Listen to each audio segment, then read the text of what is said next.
all your next calling coming to the stage. Are you ready? Yeah. Okay, give it up to the very talented and the super hilarious.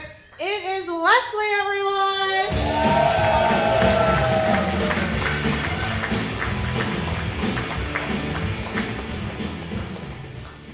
Hi. So people tell me that I have a lot of energy. And some people say, oh, you got too much energy. What's the problem? I'm a public service.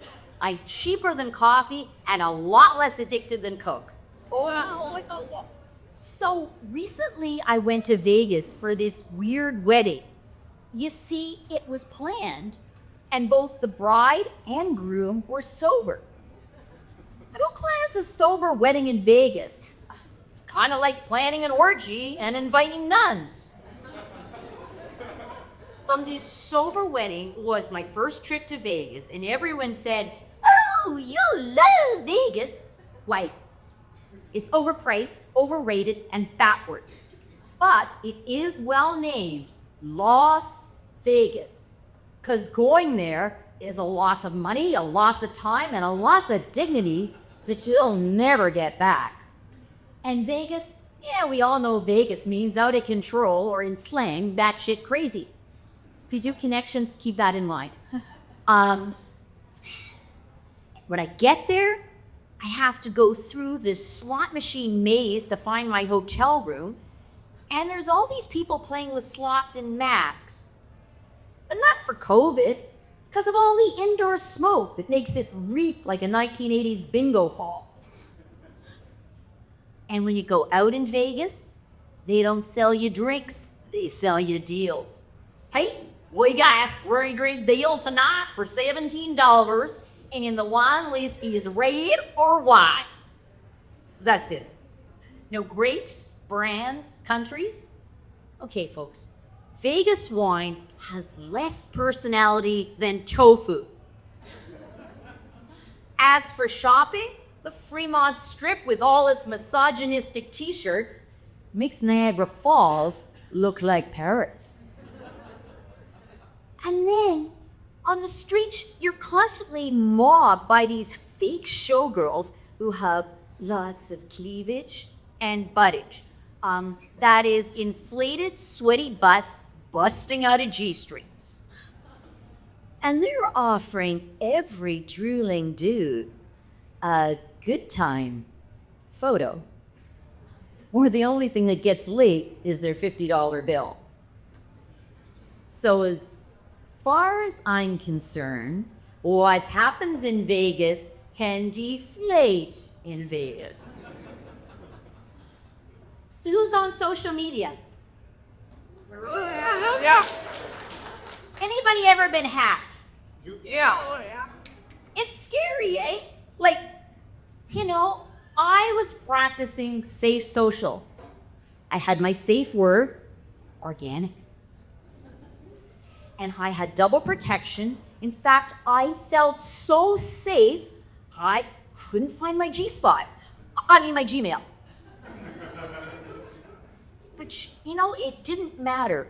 This creep came out of nowhere, and he copied my Instagram account and pretended to be me, but a Black Mirror version of me, because he twisted my photo into this hideous Botox job, and then he gave me this cringy profile, granola goddess. And then he gave the fake me an STD 2.0, which is a socially transmitted disease. I didn't see it coming. It's like I missed the party, but blacked out anyways and caught the bug. I guess I need a protection booster. But the worst part of it was, my friends actually like my fake profile better. Well, that was until the fake me sent them one of those "look who just lost their head" video links and tried to give them a socially transmitted disease. So,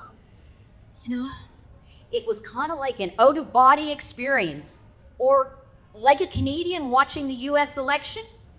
Okay, It's imploding in real time, and there is nothing you can do to stop the chaos. So you'd think at least my friends could understand. But no.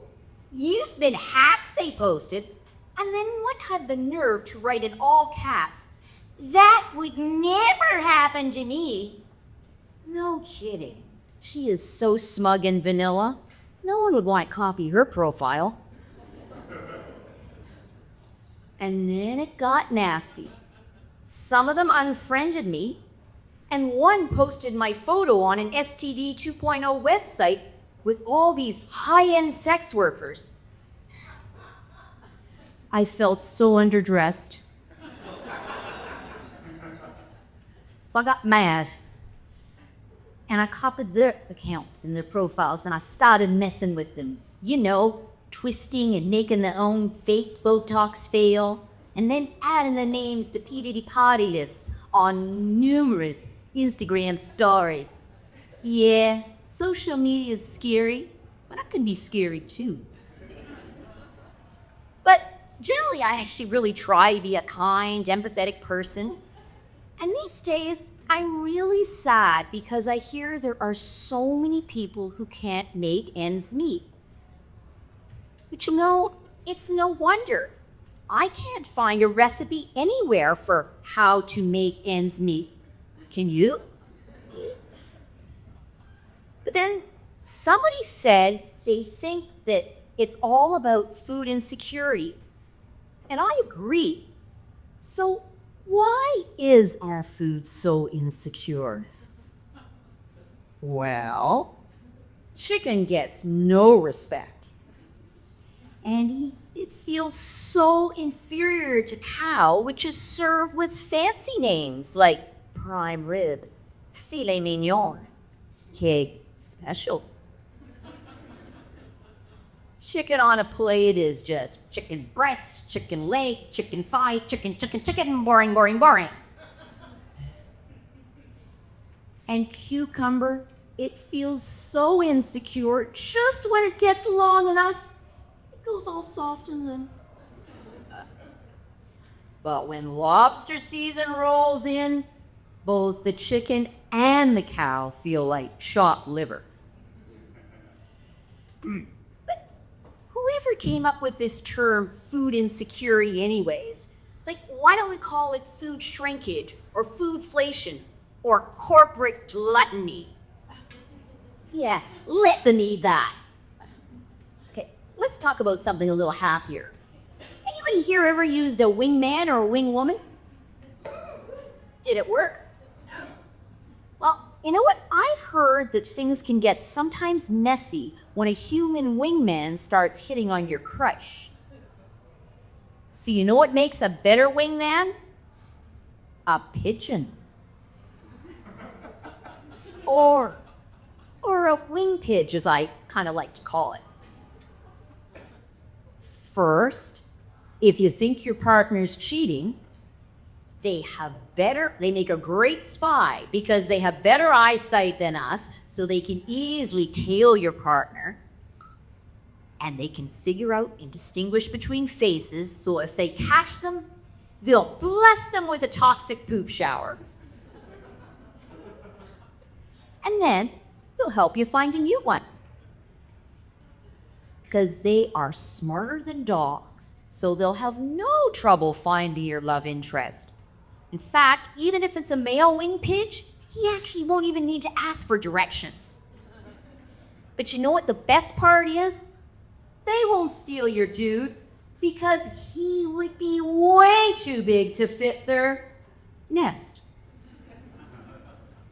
And, you know, their peckers aren't good for oral or any kind of sex. But, you know, you really have to hurry. If you want to get your wing pidge, you gotta move fast because Toronto recently started feeding its pigeons birth control pills. I'm serious. They've been trying to cull the flock for years.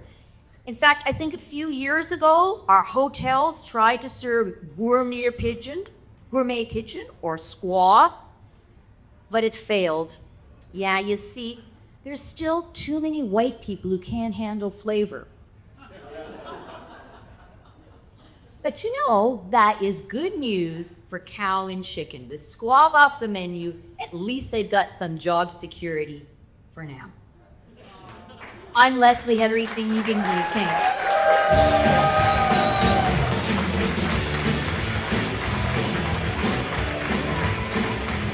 Keep it going for Leslie and Rob one more time.